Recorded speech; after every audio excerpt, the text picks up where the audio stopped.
Bonjour et bienvenue à cet atelier de la mindfulness.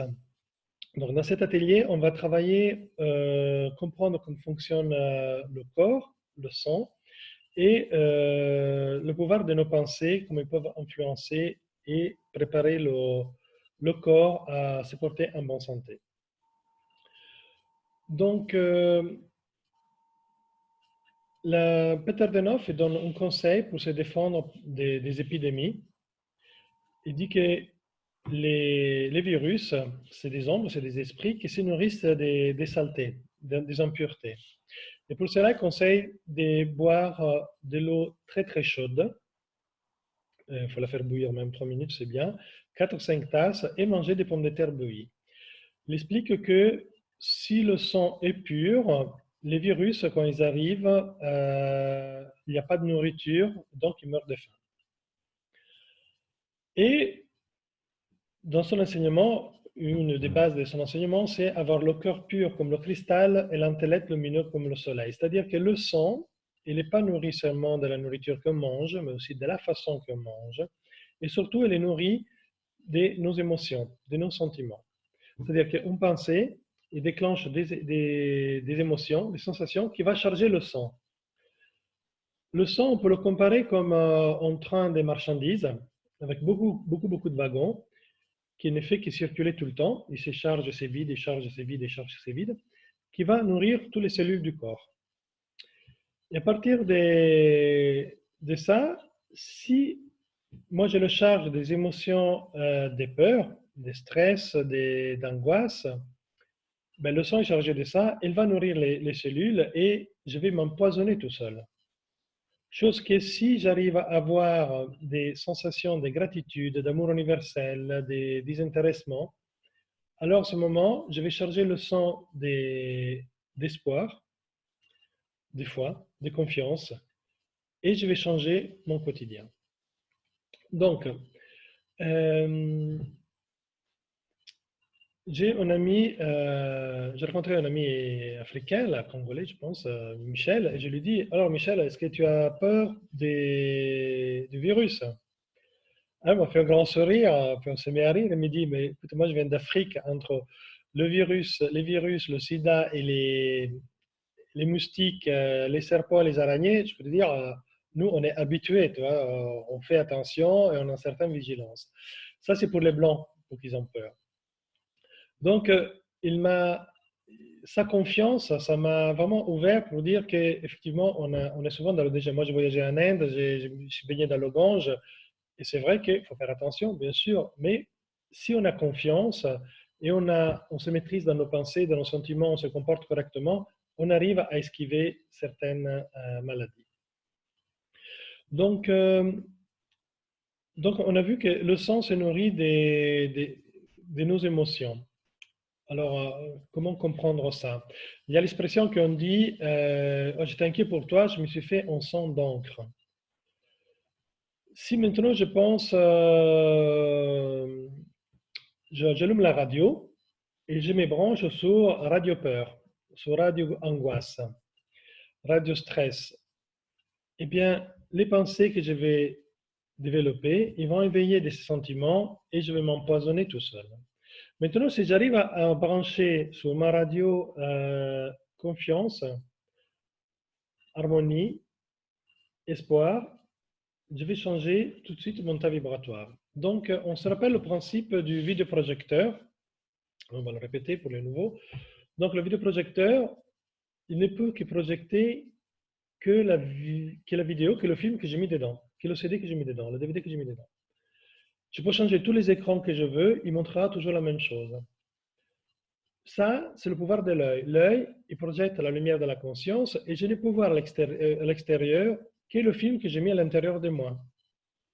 Donc, c'est moi maintenant, je me nourris, je me branche sur radio stress, souffrance et je nourris mon sang d'émotions négatives, de peurs, de stress. Je ne vois que ça. C'est-à-dire que ce matin, aujourd'hui, je suis sorti faire des courses et les gens, ils me regardaient avec peur. Quand ils me croisaient, ils changeaient de trottoir presque. Et ils me regardaient avec un air suspect, comme que j'étais en danger pour eux, comme que j'étais un pestiféré. Et là, je dis, mais n'ayez pas peur, je suis en bonne santé. Il dit, non, mais j'ai pas peur. Oui, ben, on ne dirait pas. Donc, le fait qu'on est rentré dans cette psychose de la peur, on va à l'extérieur que ça. Chose que quand on commence à penser et travailler avec des pensées lumineuses positives, ben, on voit dans les humains un potentiel et qu'ensemble, on peut s'en sortir. Donc, pour ça, Amma, Mata Amritan Nandamayi, Amma, le grand maître spirituel en Inde, elle conseille à tout le monde, pas seulement à ses disciples, je vous conseille même d'aller sur YouTube le trouver, de réciter plusieurs fois par jour la phrase Om Loka Samasta Sukhinu Bhavantu. Que ça veut dire que tous les gens, tous les humains soient heureux. Quand on commence dès qu'on a une pensée négative, commence à nous influencer notre émotionnel, dès qu'on peut l'observer, c'est très important de pouvoir tout de suite euh, réciter des mantras. C'est-à-dire nettoyer notre mental, se connecter sur notre poste radio. C'est-à-dire dès qu'on voit que le mental commence à être négatif, qu'on est branché sur radio souffrance, radio angoisse, si vous voulez, ou peur, on va se dire non, stop. Om Loka Samasta Sukhinubantu. On va le citer même 108 fois, ou 1000 fois c'est nécessaire, mais on va changer immédiatement notre mental. Et de là, il change notre émotionnel. Donc, une autre chose que c'est très important, c'est comprendre que ce qui influence le plus notre présent aujourd'hui, ce n'est pas le vécu du passé, parce qu'on pense toujours que c'est les échecs, les angoisses, tout ça, mais ce qui change plus notre présent, c'est les objectifs qu'on a pour le futur. C'est-à-dire que si je sais que demain matin, je vais partir en vacances je sais pas, aux Caraïbes avec ma bien-aimée, j'ai déjà une façon de raisonner qui est beaucoup plus différente que si demain je dois aller prendre le métro avec des gens qui sont contaminés. Donc on voit bien que le fait d'avoir pensé à quelque chose, ça change tout de suite mon état et je me prépare autrement. Donc l'objectif du futur, plus j'ai un objectif merveilleux et humain, plus je me prépare aujourd'hui et je change mon présent. Une chose très importante, c'est euh, avoir de l'humilité, c'est prosterner devant les humains et se rendre compte qu'on a plus besoin d'eux qu'ils ont besoin de nous. Souvent, on est un peu supérieur, on est suffisant, on pense qu'on n'a pas besoin des autres. Mais en effet, on n'a plus besoin des autres que les autres ont besoin de nous. Et quand on peut être dans cette situation, on arrive à déclencher des forces positives en nous. Ça, c'est très, très important. Je prends un exemple. Quand vous avez très, très faim, un morceau de pain, c'est délicieux. Même un vieux morceau de pain tout sec, c'est délicieux. Mais si vous n'avez pas faim, on peut le donner aux oiseaux. Quand on a très très soif, un verre d'eau tiède, c'est vraiment très très bon. Mais si on n'a pas soif, on peut le mettre à l'évier ou arroser les plantes, ça ne fait rien. Donc ça veut dire que quand on est dans le besoin, tout devient nettement meilleur. Et c'est très important de voir les humains et se mettre en position qu'on a besoin d'eux.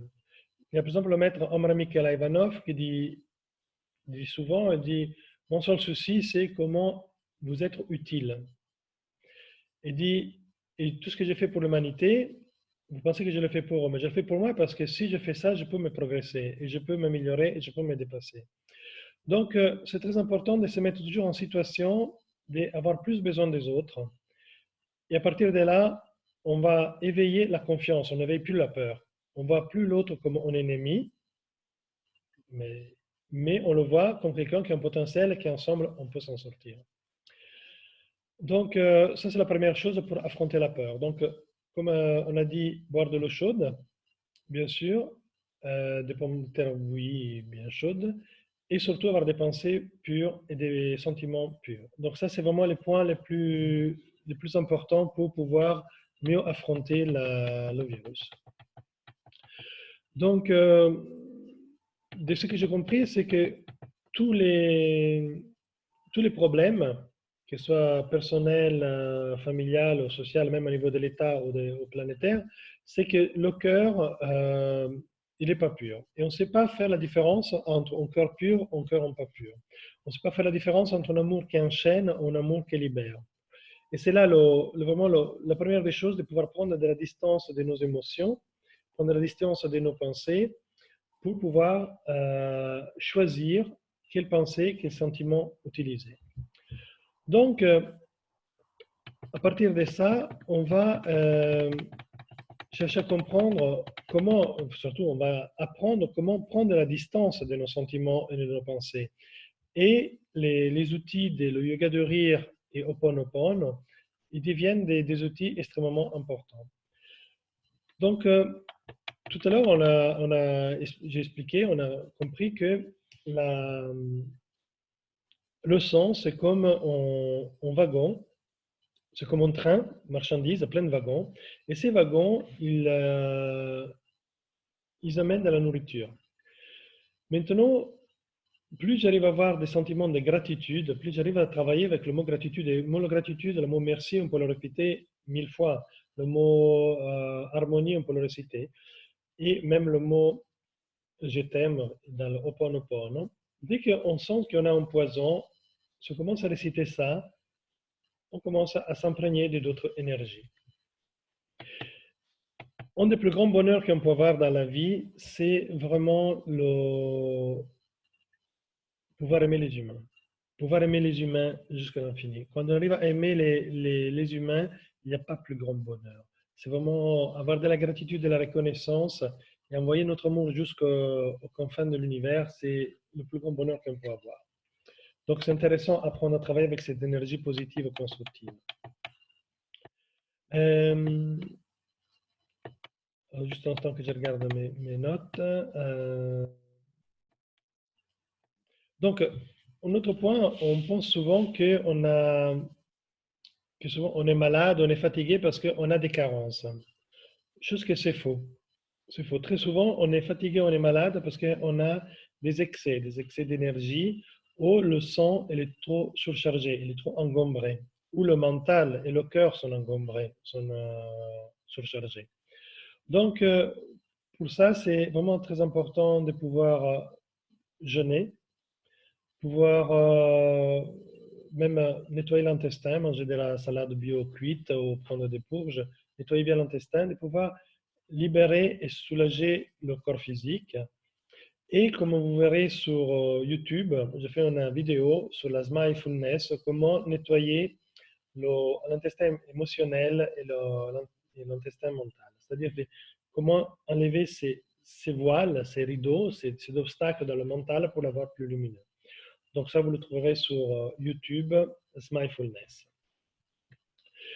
Un autre point très important, je conseille vivement de ne pas regarder les informations et de ne pas écouter la télé avant d'avoir fini le repas du midi.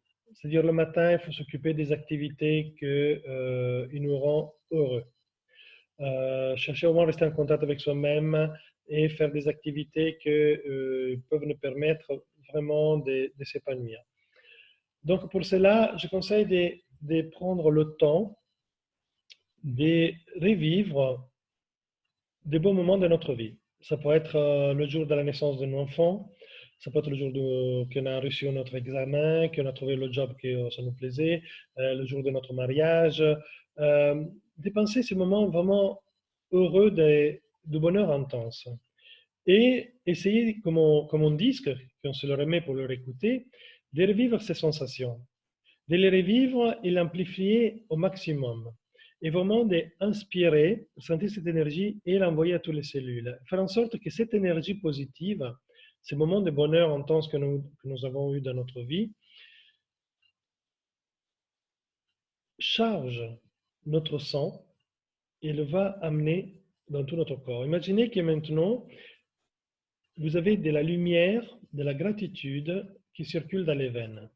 C'est clair que c'est déjà toute notre approche qu'on peut avoir par rapport à nous-mêmes.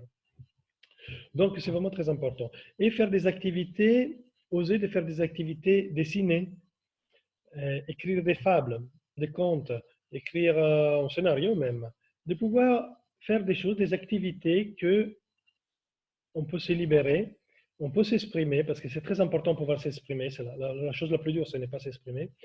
Même s'ils seront jamais publiés, même dans 15 jours, on les met à la poubelle, peu importe, mais pouvoir vraiment euh, écrire et faire toute activité qui nous fait penser à autre chose que cette psychose du virus. Bien sûr que c'est grave le virus et c'est dangereux, il faut faire attention et bien sûr, tout ça c'est vrai et je ne cherche pas à minimiser. On est face à une situation, mais mon attitude peut être beaucoup plus positive et je peux l'affronter d'une façon beaucoup plus intéressante. Donc c'est comme dire que maintenant, dehors il fait moins 30 degrés et je suis habillé comme ça, je vais être surgelé. Mais si j'ai les habits qui sont nécessaires, moins 30 degrés, ça ne me fait pas peur. Donc c'est pareil, c'est-à-dire que dehors, on a une épidémie, il y en a toujours eu, il y a toujours des épidémies, des difficultés dans la société. Ça, ce n'est une comme l'autre, c'est l'évolution. On peut faire autrement. Donc, on va l'affronter correctement. Et là, on rentre dans la peur de mourir. En effet, la peur de mourir, c'est vraiment une peur qui est normale, évidente, mais qu'on peut l'apprivoiser beaucoup plus facilement qu'on s'imagine. Tout d'abord, c'est la chose la plus normale et naturelle qui existe. C'est-à-dire que c'est comme boire, respirer, manger, c'est normal mourir, c'est pas quelque chose de différent. Deuxièmement, on partira quand c'est notre heure. Quand c'est l'heure de partir, on part. Donc il y a des personnes qui ont fait des expériences de mort imminente. Ils étaient dans le coma, ils sont morts cliniquement. Ils sont partis dans le tunnel, ils sont arrivés de l'autre côté, puis on leur a dit, non, ce n'est pas votre moment, et ce n'était pas l'heure, donc ils redescendent sur Terre et continuent à faire leur travail. De même, on passe dans des situations, il y a eu des accidents, des guerres, les gens sont passés entre des difficultés énormes parce que ce n'est pas leur moment. Donc, sur ça, il ne faut pas s'inquiéter. Quand c'est l'heure de partir, on partira et ce sera le bon jour de partir. C'est comme ça. Par contre, et là, je n'ai pas de libre arbitre, je ne peux pas choisir. Par contre, ce que je peux choisir, comment je vais vivre jusque-là. Et là, c'est intéressant de pouvoir prendre la distance et maîtriser mes pensées, mes sentiments, et travailler avec mon yoga de rire et avoir de la bonne humeur. Jusque-là, je vais le vivre jusqu'au mon dernier souffle, je veux le vivre pleinement. Je veux le vivre avec l'espoir et la foi, pas dans la peur. Imaginons, imaginons qu'on a deux grands réservoirs, un des souffrances, des problèmes, et un des solutions, des bonheurs. Si je pense à la négativité et j'éveille la peur, je vais puiser l'énergie dans ce réservoir de souffrance. Si maintenant je cherche une bonne raison, et si je ne la trouve pas, je l'invente. Et je vais travailler avec l'espoir. Et je me mets des objectifs lumineux parce que demain, je veux que ça soit mieux qu'aujourd'hui. Et je fais ça pour vous, et je le fais pour moi. Et je trouve toutes les bonnes raisons possibles et imaginables. Je vais puiser dans le réservoir des solutions.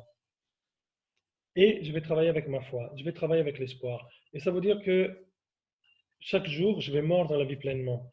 Je ne vais pas subir une situation, je vais l'affronter. Je vais devenir responsable. Et là, au Ho'oponopono, ça nous aide vraiment pour faire ce pas. Donc, je voulais vous parler de la mort. En effet, à vrai dire, je ne suis jamais mort, donc je ne peux pas vous dire qu'est-ce que c'est de l'autre côté. Mais en effet, on est tous morts plusieurs fois. Quand on arrive à méditer et se dédoubler, en effet, c'est un détachement total. Alors, ça veut dire quoi? Ça veut dire que je suis en vacances, je passe un moment magnifique, très bien, j'ai un quotidien extraordinaire, et puis je dois quitter ce moment, je prends la voiture ou le bus et je suis obligé d'aller changer d'état et aller travailler. Donc, j'ai quitté un monde, un mode de vivre, j'ai dû me détacher de ça pour vivre autre chose. Vu que nous sommes des esprits incarnés et on vit au quotidien et on est attaché à ce quotidien, mourir, c'est comme dire que je me détache de tout ce que j'ai ici, en ce moment, pour continuer ma vie après. Et si maintenant je prends ma voiture, non, je prends l'avion et je vais dans un autre pays et j'ai tout laissé, même mon passeport, mon compte en banque, et mes amis, ma famille et tout, bien sûr, ça me fait de la peine. Mais la vie continue. Donc, j'ai changé. C'est-à-dire que simplement, c'est un changement. Et ça, on pourrait dire que je suis mort plusieurs fois dans cette vie. Quand j'étais un petit enfant, je suis devenu un adolescent. D'adolescent, je suis devenu adulte. D'adulte, je suis devenu vieux. Ben, ma vie a changé. J'ai changé mon quotidien. Je n'étais pas le même. Donc, j'ai dû me détacher de certaines habitudes, de certains plaisirs pour me raccrocher à d'autres. Et donc, c'est ça. Mourir, c'est accepter de lâcher les attaches qu'on a dans nos cinq sens. Et là, je vous conseille de voir bien la vidéo du singe, comment on fait pour capturer un singe, que vous trouvez sur YouTube. Parce que le fait d'apprendre à lâcher, donc je vous l'explique quand même. Comment on fait pour capturer un singe? On prend une noix de coco, on l'attache et on fait un petit trou que la main elle rentre juste comme ça. Une fois que la main, dedans on met une noix, le singe voit la noix, il met la main dedans, il attrape la noix, il est pris au piège et il ne lâche plus. Il est pris dedans. Il sait qu'il lâche, sera libre, mais il ne lâche pas. Ça, c'est la difficulté du détachement. Et quand on va apprendre à céder du blé, et probablement quand on meurt, ça doit être ça, mais si je me meurs, donc je ne peux pas en dire, mais quand on arrive à céder du blé, on est obligé de tout lâcher, de tout détacher. Il n'y a plus rien. Il y a juste nous qui on est concentré sur notre respiration, qu'on observe et on rentre dans cet autre monde parallèle, pour dire une chose comme ça. Donc ça, c'est qui consiste l'approche du changement. Donc, on est dans une période des changements, grande remise en question, et donc il faut l'accepter. Mais on a des outils qu'on peut l'affronter. Une autre difficulté qu'on a aujourd'hui, au-delà de la psychose et de la peur, qui est tout à fait justifiée, hein, je ne critique pas parce que moi aussi j'ai peur, mais je l'affronte. C'est qu'on se trouve en face à être enfermé à la maison et tous les vieux dossiers qu'on a mis sur le tapis, ils ressortent. Comme on dit en italien, i nodi arrivano al pettine. Tous les nœuds, ils arrivent au peigne. Donc, ça, c'est difficile. Et pour ça, c'est vraiment très important de comprendre comment fonctionne le mental. Le mental, c'est un outil extrêmement important. Donc, le mental, il y a deux choses qui sont vraiment très particulières. Une, il s'imprègne de tout ce qu'il voit. Donc, si je vois une image, je vois un film ou je lis un livre, il s'imprègne de ça et il va déclencher les émotions. Et il s'accroche. Il va reproduire ça à l'infini, comme un photocopieur, qu'il imprime tout le temps. Donc, c'est très important de faire attention à ce qu'on regarde, à ce qu'on observe, à ce qu'on lit. Donc, c'est pour ça que je vous dis d'écouter les informations après le repas de midi, parce qu'une fois que vous avez bien structuré votre journée et vous avez bien mangé avec des pensées positives et des sentiments de gratitude, quand vous allez regarder les informations, vous aurez une attitude beaucoup plus détachée et lucide que si on commence le matin tout de suite, avant de prendre le petit déjeuner, déjà s'acharner sur les infos. La deuxième chose, la particularité du mental, c'est que c'est comme un couteau, un sabre, un tronçonneuse, un couteau, il est tranchant, il coupe tout. Il coupe tout et il n'accepte rien. C'est-à-dire que le défaut qu'il a mon mental, en fait, pour mon mental, ton défaut, le pire défaut que tu as, c'est que tu n'es pas moi. Tu n'as pas les mêmes empreintes digitales que moi. Tu n'es pas moi. Donc, tu es déjà mauvais. On t'enlève. Et le mental a tendance à enlever tout. Donc, il faut apprendre à se servir du mental. Il y a des choses qu'il faut couper, bien sûr, mais il y a des choses qu'il faut garder. Alors, quand on se retrouve en face à vivre dans un appartement, même dans une grande maison, mais à vivre tous ensemble, avant, j'avais un problème avec quelqu'un dans ma famille, ben après, je m'échappe, je vais au travail. Puis j'ai un problème au travail, bon, le soir, je vais voir mes amis, puis le week-end, je fais autre chose.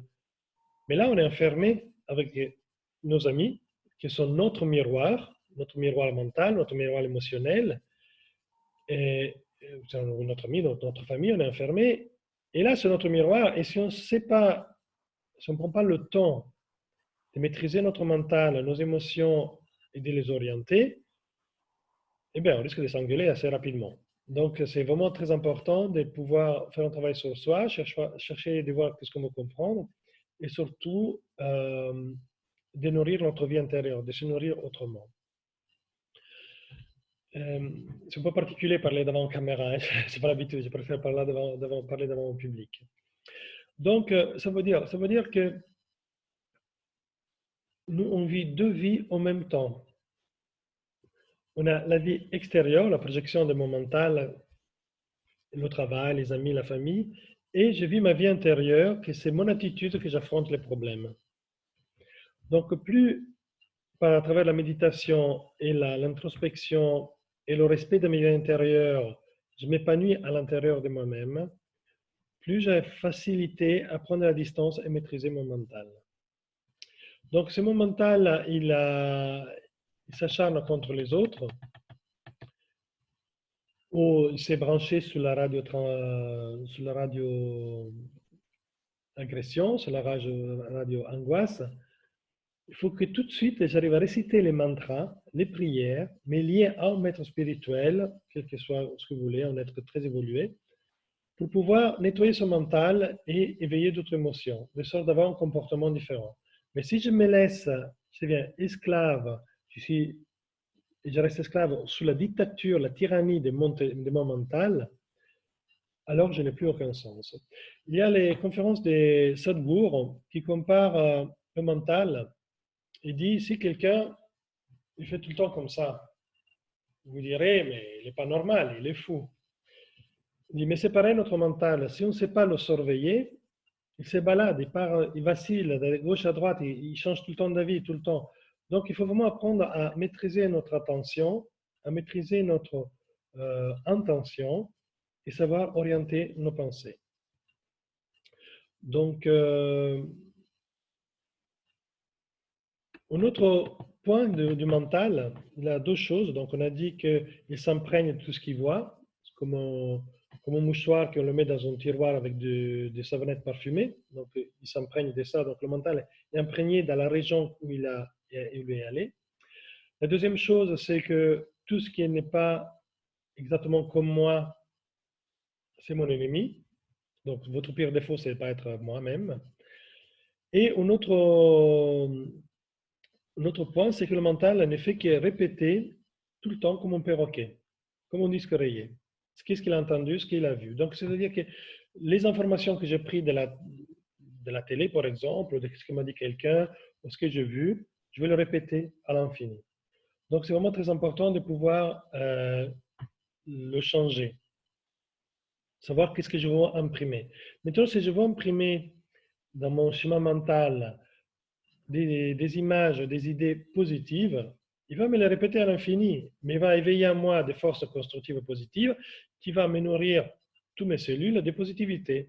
Et là, mon monde devient différent. Chose que si je me laisse aller, et n'importe quelle pensée peut rentrer, donc ce n'est plus, c'est comme un perroquet qui répète la même chose, il va nourrir moi un poison, et évidemment, je vais souffrir.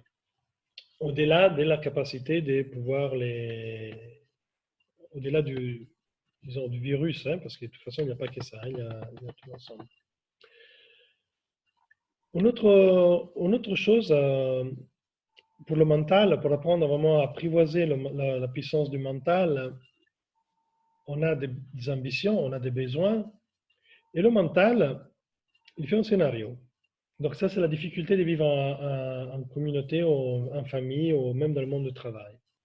Donc c'est que mon mental, il se fait un scénario, et vous êtes les acteurs qui devez jouer le scénario que mon mental a fait. Et je ferai tout le possible pour vous éduquer à vous conformer à mon mental. Mais la même chose, il fait mon voisin. La même chose, il fait ma mère, il fait mon père, il fait mon frère, il fait ma soeur, ma belle-mère. C'est tout. Chacun a un scénario dans la tête et veut éduquer les autres, modeler les autres en fonction de leur scénario. Donc, ça veut dire que quand je suis esclave Esclave, le mot, il est pas assez puissant, je dirais. Quand je suis voilà, soumis à cette dictature du mental, j'ai besoin que tout le monde soit plus bas que mon point de vue, et que ce qui est encore pire, que même moi, je ne peux pas exprimer mon potentiel parce que je dois être plus bas que ce point de vue-là. Et ça, c'est vraiment une souffrance énorme qu'on a, qu'on inflige à nous-mêmes et aux autres. C'est-à-dire que j'ai un potentiel, mais vu que je me suis, mon mental, il a décidé que je ne peux pas l'exprimer, donc je ne peux pas le sortir. Et même moi, j'ai mes limites, mes illusions, donc c'est mes projections d'illusions, je me limite à mon mental. Donc, les exercices qu'on fait avec le yoga de rire, c'est-à-dire on est dans le rire, on est dans le temps présent, on peut observer notre mental et le changer. L'exercice qu'on fait avec Ho'oponopono, de pouvoir vraiment inverser les énergies, ça nous permet de se construire de nouveaux schémas mentaux et de rééduquer la mémoire de nos cellules. J'aimerais attirer l'attention sur l'exercice de Ho'oponopono, de réciter, mais 24 heures sur 24, c'est possible.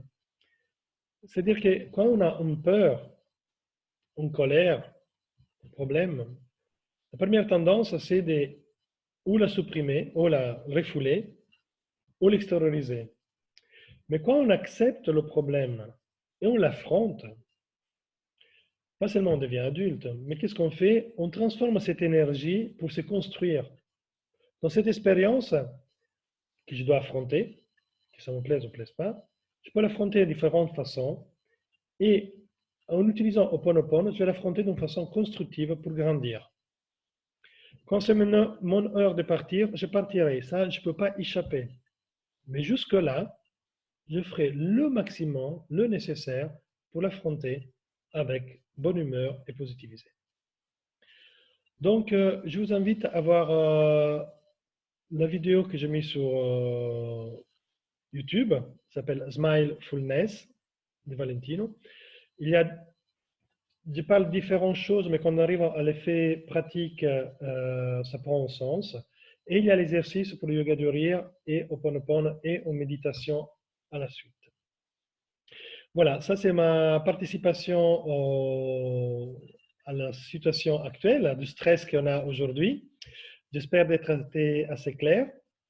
Si vous avez des questions, n'hésitez pas à m'envoyer un mail à smilefulness17@gmail.com. En tout cas, sur la vidéo sur YouTube, vous le verrez. Et merci de m'avoir écouté.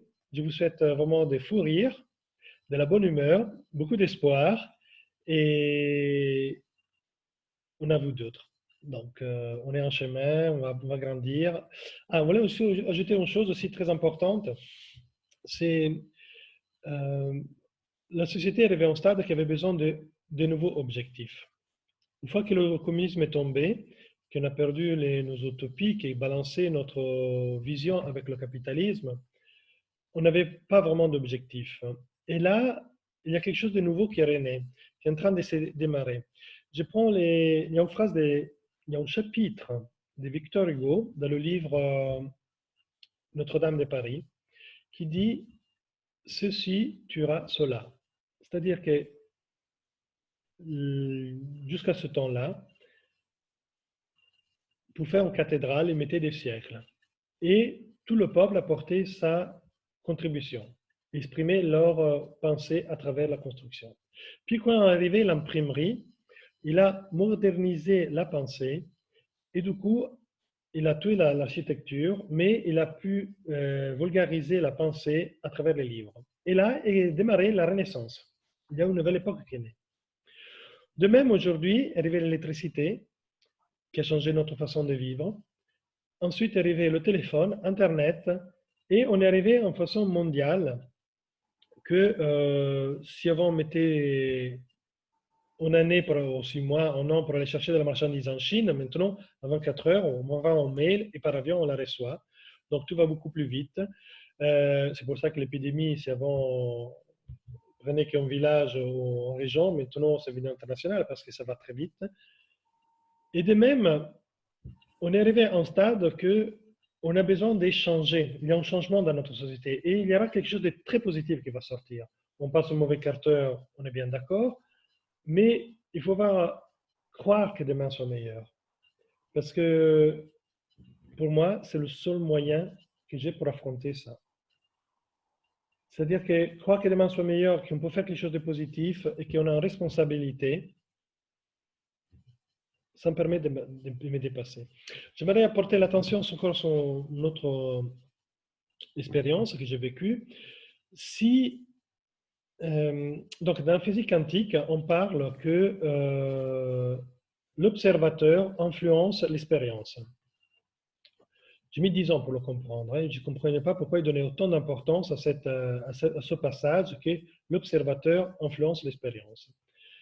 Et puis, je me suis aperçu que, voilà, une fois, j'étais à Versailles, la semaine de Noël, et la semaine de Noël à Versailles, qui est une ville chrétienne, catholique et pratiquante, la semaine de Noël à Versailles, on croit à Jésus. On croit à l'enfant Jésus, on croit à Noël, et on a envie d'être gentil, d'acheter des cadeaux et faire des efforts. Mais c'est la semaine de Noël, vous allez dans une ville comme Bénarès, qui est une ville hindouiste, pratiquante, ville de pèlerinage. La semaine de Noël, c'est une semaine comme les autres. Ça veut dire quoi? Ça veut dire que nous, par notre pensée, par nos émanations, on crée une aura. Et on crée une ambiance. Si maintenant une ambiance de peur, c'est parce que nous, on croit à cette peur. C'est justifié, on est d'accord, mais il n'y a pas que ça. C'est important, mais il n'y a pas que ça. Donc, si nous on commence à croire dans l'espoir, on commence à croire qu'il faut faire attention, mais la vie continue, on va créer notre ambiance. En effet, notre travail, comme je disais tout à l'heure, on est des esprits incarnés dans une usine à générer des énergies. Notre travail, c'est de remplir l'espace des pensées positives, remplir l'espace des sentiments positifs. Et ça, on sent bien la différence. On va dans certains bureaux, dans certaines entreprises, et on sent qu'il y a une belle ambiance de confiance, une belle ambiance de travail dynamique. Et dans d'autres, on sent qu'il y a le conflit, il y a le stress. Donc, nous, on imprègne l'ambiance. On a un pouvoir très, très fort. Si on se responsabilise et on choisit vraiment de travailler avec les bons mantras, vraiment de réciter des prières, on arrive à créer une ambiance meilleure. Et je pense que c'est ça le renouveau que ça va venir. On va prendre conscience de notre immense potentiel. En sachant que les mantras, tout le monde les récite, et on émane toujours des énergies, mais ces énergies peuvent être positives, des poisons ou des sources de bénédiction. Merci de m'avoir écouté. Je vous souhaite de très belles méditations et puis vraiment du bonheur, que vous puissiez avoir la gratitude, une immense gratitude envers toute l'humanité. Et la phrase de Om Loka Samasta Sukhinu Bhavantu, vous le trouvez sur YouTube avec Amma, c'est hindouiste, hein, donc il y en a différents.